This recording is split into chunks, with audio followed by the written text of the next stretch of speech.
Ladies and gentlemen, it's time to start. Please be seated so that we can start.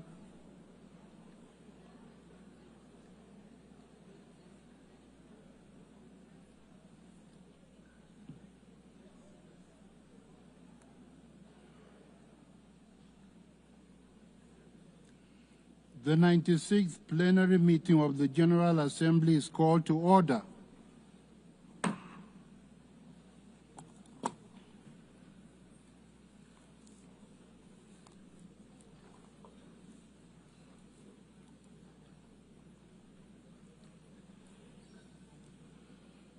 I give the floor to the Secretary General of the United Nations, His Excellency Antonio Guterres.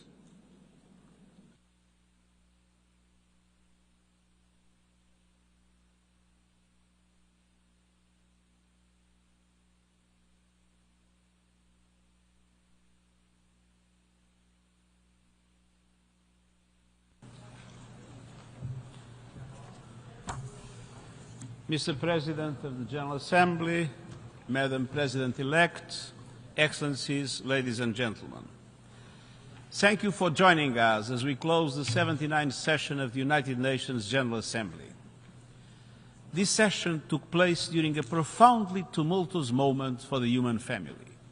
Conflicts, divisions, inequalities, poverty, injustices, displacement, hunger, and another year of record-breaking heat. Together, this Assembly faced these challenges and worked to discuss, debate and develop common solutions to address them. All of these milestones were achieved through the leadership of the outgoing President of this 79th session, His Excellency Philemon Yang. He presided over the General Assembly with wisdom, vision and skill, while working to forge multilateral solutions and providing a powerful voice for Africa. One of his very first acts as President was to preside over the Summit of the Future. He helped usher in the Pact for the Future and its implementation through a series of dialogues with Member States. He also rallied countries together across a number of signature events to address issues that are close to his heart, from ending child labour, to addressing the impact of small arms and light weapons on development, to the importance of upholding international humanitarian law. And he also led the launch of a task force to advance multilingualism in the General Assembly. Mr. President, I want to thank you once again for your advice, guidance and commitment to our organization and its values. And I look forward to collaborating with your successor, President-elect Baerbock, as we continue seeking global solutions to global problems. And to do so in this important year, the 80th anniversary of the United Nations and the visionary charter which brought it to life. Excellencies, the founders of this organization in 1945 recognized the fundamental fact: the strength of the United Nations depended on the commitment of countries to look beyond solely national interests and to consider instead that we could achieve by standing as one. This truth is just as important today as it was 80 years ago, and just as effective. There is much to do, and the road ahead is uncertain, so we mark our 80th anniversary, and let's carry this spirit forward and ensure we continue rebuilding trust and delivering results and peace for all people everywhere. Thank you.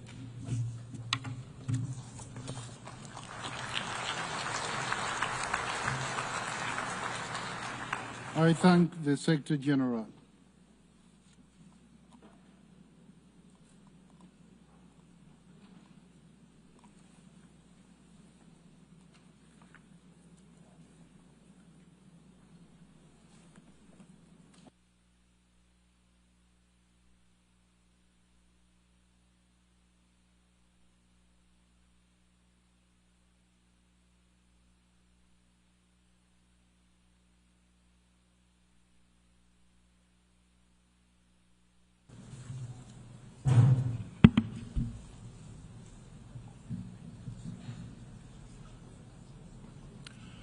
Monsieur le Secrétaire Général, Madame la Présidente élue de l'Assemblée Générale, Madame Annalena Baerbock, Excellences, Mesdames et Messieurs, nous arrivons au terme de la 79e session de l'Assemblée des Nations Unies. La charge de présider cette noble assemblée, le Parlement de l'humanité, a été un véritable honneur. J'adresse ma profonde gratitude au gouvernement et au peuple du Cameroun pour avoir présenté ma candidature, au groupe africain pour son soutien et aux États membres pour m'avoir élu à cette haute responsabilité. La session s'est déroulée dans un contexte marqué par une incertitude croissante. À travers le monde, nous constatons une intensification de conflits de Gaza à Haïti, de Myanmar au Soudan, en passant par l'Ukraine et bien d'autres régions encore. Des inégalités et des injustices qui érodent la confiance que nous avons dans nos institutions. Une crise climatique dont les conséquences frappent le plus durement ceux qui en sont les moins responsables, et les objectifs de développement durable qui s'éloignent dangereusement de leur trajectoire. Pour relever ces défis mondiaux, l'Assemblée générale a confié à la 79e session de mandats importants. Cela a commencé avec l'adoption historique du Pacte pour l'avenir en septembre dernier. Afin de faire avancer la mise en œuvre de ces pactes, j'ai convoqué une réunion avec le co-facilitateur de processus intergouvernementaux en insistant sur la nécessité d'intégrer les recommandations du pacte dans leurs travaux respectifs. Cette initiative a été suivie d'une réunion publique avec les organisations de la société civile ainsi que de 3 dialogues informels visant à promouvoir la mise en œuvre du pacte au niveau national. Nous avons été guidés par le pacte et par le thème, et je cite, « L'unité dans la diversité pour l'avancement de la paix, du développement durable et de la dignité humaine partout et pour tous ». Nous avons mené des travaux dans chacun des 3 piliers des Nations Unies. Dans le domaine de la paix et de la sécurité, l'Assemblée générale a tenu des réunions consacrées aux conflits les plus urgents à travers le monde. Cela a notamment inclus l'initiative dite du veto concernant la crise au Soudan, ainsi que la situation des droits humains en République populaire démocratique de Corée. Nous avons également décidé de tenir une réunion de haut niveau le 30 septembre sur la situation des musulmans Rohingyas et des autres minorités au Myanmar. Nos actions en faveur de la paix ont sans doute été les plus visibles dans notre appel à la fin de souffrance à Gaza. L'Assemblée générale a poursuivi les discussions dans le cadre de la 10e session extraordinaire d'urgence qui s'est réunie à 3 reprises. En juillet, l'Assemblée a convoqué la conférence internationale de haut niveau pour le règlement pacifique de la question de Palestine et la mise en œuvre de la solution à 2 États. Cette conférence reprendra ses travaux pour sa session de clôture à l'occasion de la prochaine semaine de haut niveau, ce mois de septembre. L'Assemblée a également repris sa 11e session extraordinaire d'urgence, au cours de laquelle 2 solutions ont été adoptées, appelant à une paix juste et durable en Ukraine, conformément à la Charte des Nations Unies. Notre 2e pilier d'action, la défense des droits humains, a revêtu une urgence nouvelle en cette année marquée par des reculs préoccupants. Alors que nous commémorions le 60e anniversaire de la Convention internationale sur l'élimination de toutes les formes de discrimination raciale, les États membres ont affirmé que l'égalité ne doit pas seulement être une promesse, mais une réalité concrète. L'Assemblée a également lancé la 2e décennie internationale de personnes d'ascendance africaine. Elle a décerné le prix Nelson Mandela à 2 lauréats dont les parcours incarnent l'héritage de justice, de compassion et de réconciliation laissé par Madiba. Ces initiatives ont rappelé avec force que la promotion et la protection des droits humains exigent une vigilance constante. C'est dans cet esprit que je me suis rendu à Genève pour m'adresser à la 58e session du Conseil des droits de l'homme en appelant à une action collective face aux violations. Excellences, abordant le 3e pilier de notre action, le développement durable, l'Assemblée a mis l'accent sur des outils essentiels pour accélérer la réalisation des objectifs de développement durable. La réussite de la 4e conférence sur le financement du développement a marqué un tournant majeur. Son résultat, le compromis de Séville, offre un cadre pour combler le déficit de 4 milliards de dollars nécessaire au financement des objectifs de développement durable. Les appels au partenariat ont également retenti lors de la 3e conférence des Nations Unies sur les pays en développement sans littoral et la 3e conférence des Nations Unies sur l'océan. J'ai également eu l'honneur de représenter l'Assemblée lors de la lecture historique de l'avis consultatif de la Cour internationale de justice sur le changement climatique à La Haye. L'Assemblée a également œuvré à réduire les fractures numériques en favorisant un processus inclusif et transparent pour la mise en œuvre du pacte numérique mondial. Je salue la création d'un panel scientifique international indépendant sur l'intelligence artificielle ainsi que l'initiative du dialogue mondial sur la gouvernance de l'intelligence artificielle. Your Excellencies, ladies and gentlemen, in addition to galvanizing energies for the execution of mandates, I undertook signature events that reflected my priorities for the session. The first event was an informal, interactive dialogue organized with the International Committee of the Red Cross on preserving human dignity in armed conflict. For the second, I convened the Interparliamentary Union hearing on scaling up action on the Sustainable Development Goals.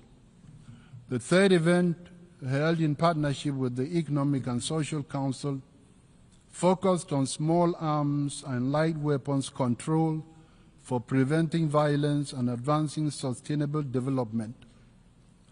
The fourth, convened jointly with the International Labour Organization, focused on the elimination of child labor in all its forms, including forced recruitment and use of children in armed conflict. For the fifth event, I convened the high-level thematic debate on the future of peacekeeping in Africa.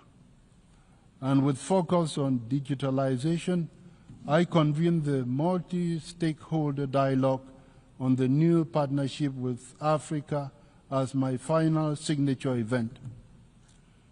Throughout, I maintained a priority focus on gender equality and the empowerment of women and girls, rely on the good counsel of my advisory board on gender equality.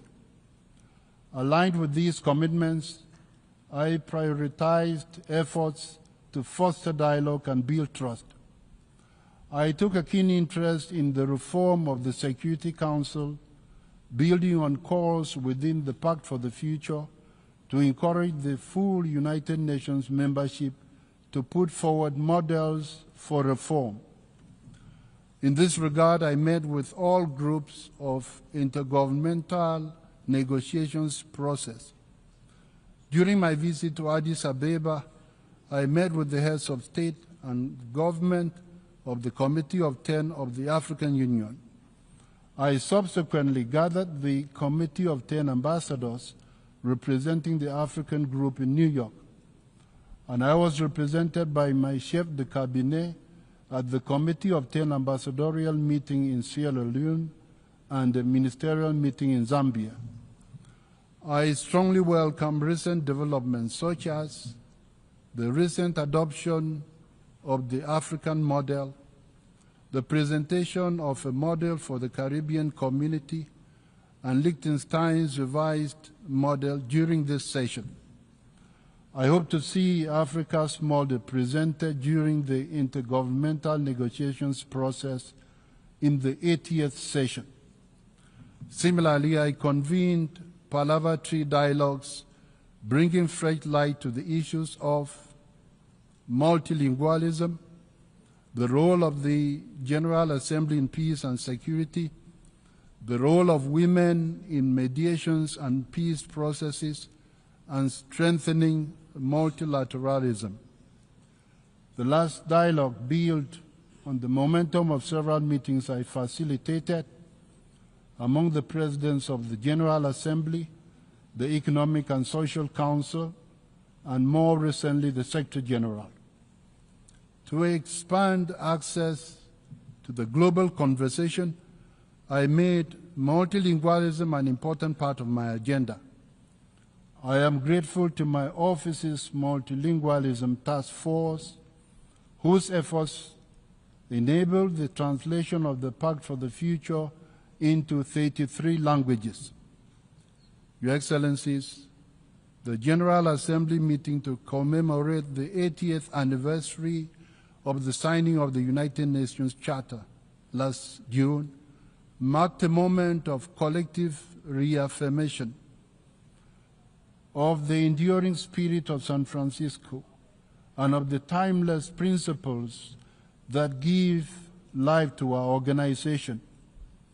Member states made clear that in spite of rising global conflicts, the Charter and the United Nations itself represent a collective promise for a better future world. This is a promise we must fulfill. We have a moral obligation to do so. In March, the Secretary General launched his UN80 initiative to make our organization more successful. I convened 3 briefings to hear updates from the Secretary General and his team, and I proposed to establish an informal ad hoc working group on the mandate implementation review issue. The General Assembly successfully established the working group in one of its final decisions of the session last week. Your Excellencies, ladies and gentlemen, none of this I did alone. We worked as a team. I express my profound gratitude to Secretary General Antonio Guterres and the entire United Nations system for their support and cooperation throughout this session. My sincere appreciation to the General Committee, chairs of the main committees, co-facilitators and co-chairs, as well as the vice presidents who guided the General Assembly's work whenever called upon to do so. To my cabinet, including my chef de cabinet and deputy chef de cabinet, I offer my deepest gratitude. Bravo. Your long hours and belief in our shared mission have powered this session forward. I express particular thanks to those member states that generously provided support and seconded their capable diplomats and staff to my office. Finally, I extend my warmest congratulations to the President-elect of the 80th session. Madam, may you take the General Assembly to new heights. You will be successful. The great statesman Kenneth Kaunda of Zambia once said, and I quote, "Ambition never comes to an end," end of quote. May our collective ambition endure. Our future needs that. Let us prove that multilateralism can deliver faster and smarter for everyone, everywhere. Thank you.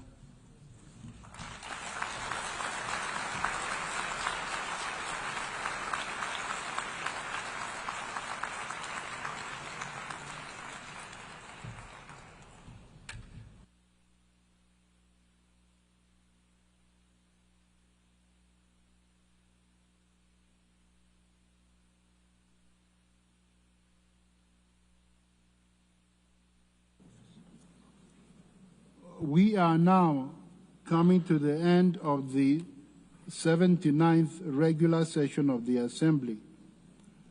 May I invite representatives to stand and observe 1 minute of silent prayer or meditation.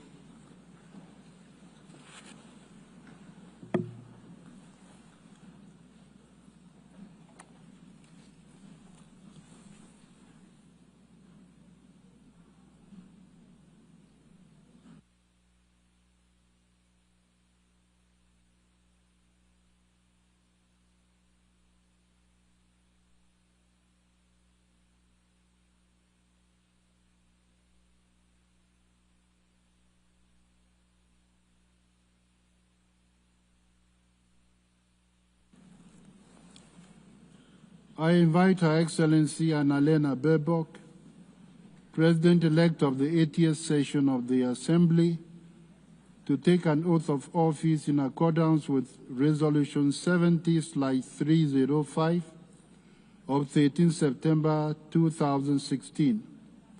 The President-elect will take the oath using the original United Nations Charter signed on 24th June 1945 in San Francisco, which was brought to New York from Washington, D.C. for the exhibition on the 80th anniversary of the Charter. After spending 2.5 months for visitors to see, the Charter has been moved to the second floor of the conference building for heads of state and government to see and will remain on display through to the end of the month.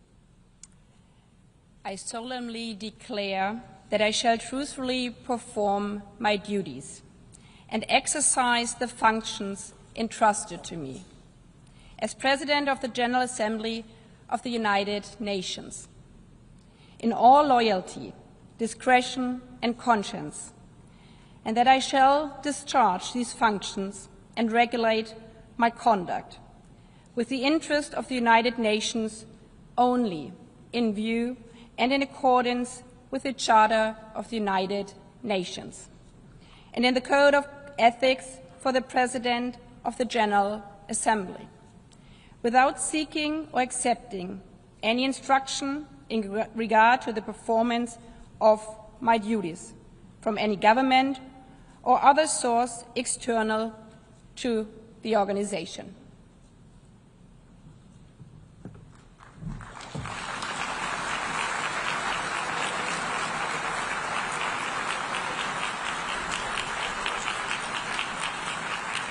I thank the President-elect of the 80th session.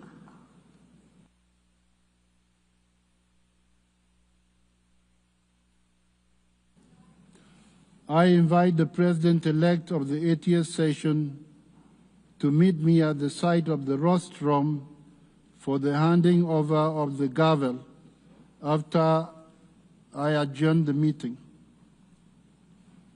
I declare closed the 79th session of the General Assembly. The meeting is adjourned.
because I trusted you so much.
So impressive. You're waiting for the UNGA.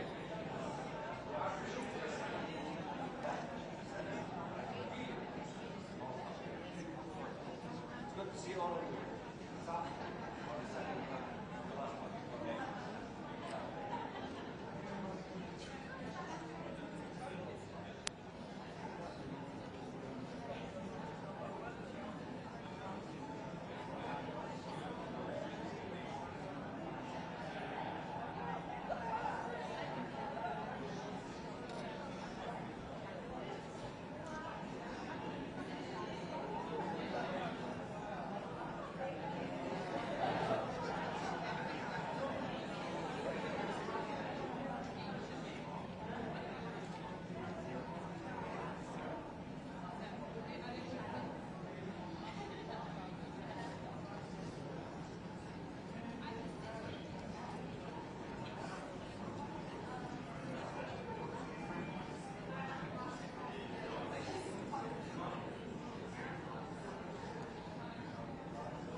Good afternoon, everyone. Thank you so much for waiting so patiently.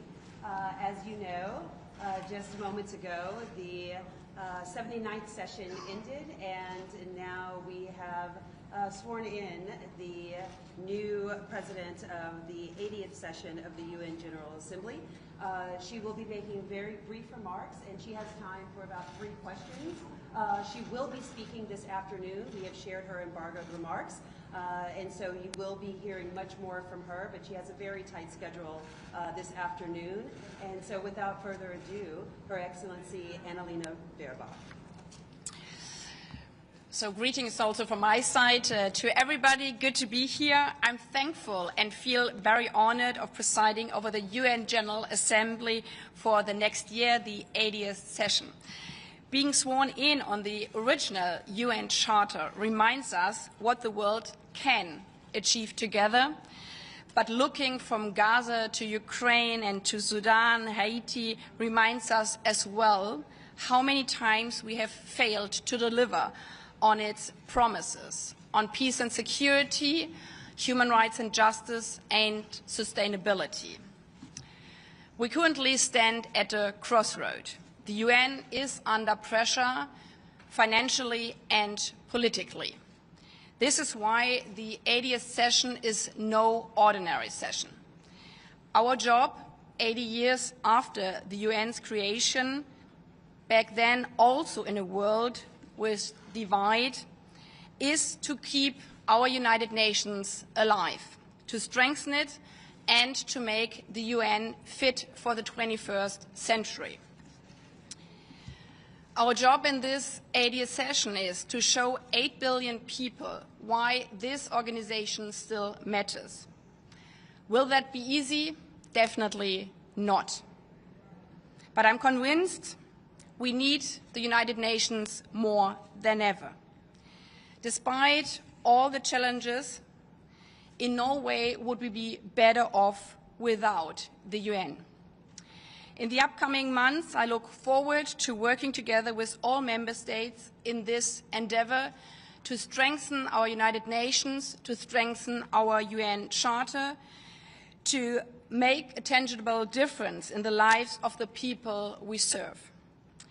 When I was elected, I made a commitment to the 193 member states that as the President of the General Assembly, I will be an impartial but passionate advocate of the United Nations, always guided by the UN Charter. In the spirit of this, the theme of the 80th session is "We are better together." I thank you. Madam President, do you expect a vote next week to allow President Abbas to speak via video? Just a moment, please. Yes. With Bisana Bakwik with Al Jazeera Arabic. Congratulations on your position.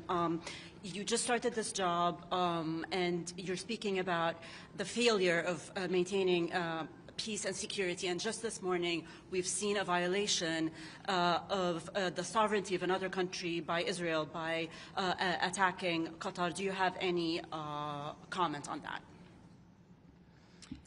This underlines that this 80th session is no normal session. The escalation of today is obviously concerning, and I call on all parties to exercise maximum restraint. As required by our UN Charter, the sovereignty and territorial integrity of all member states must be respected and not violated by any member states. We do not need more tension in the region, but intensified diplomatic efforts towards an immediate and permanent ceasefire, an improvement of the humanitarian situations for the civilians in Gaza by the Israeli government, and the release of all hostages held by Hamas. We have a question here. Thank you. Yes, sir, you have the floor. Thank you. Abdelhamid Sayam from the Arabic daily Al-Quds Al-Arabi. Madam President, do you distance yourself from the statement you gave when you were Foreign Minister of Germany, when you condone Israel attacking civilian properties, civilian hospitals, civilian schools? Do you distance yourself from that statement? Thank you. Well, first of all, I would like to ask you, also know here that you cite correctly. There's no quotation at all from myself Not in my former part, not today. Today, I'm speaking as the President of the UN General Assembly and representing 193 member states. But again, this quote is not a quote I ever gave. Orders, please. Do you expect a vote next week in the General Assembly to allow the Palestinian President to address the General Assembly the following week via video? This UN institution we are supposed to celebrate this year for its 80th anniversary was provided for being a place where nations from all the world can meet and work to collectively, not least to address the world's most pressing problems. And according to the headquarters agreement, the host country should grant access to all delegations as per standard practice over the past 8 decades to participate in the UN General Assembly and also the high-level week. Okay. Thank you all so much. I'm so sorry the PGA's schedule, she has to move on now, but there will be many opportunities to engage with her, and she very much looks forward to engaging with you all. Thank you so much.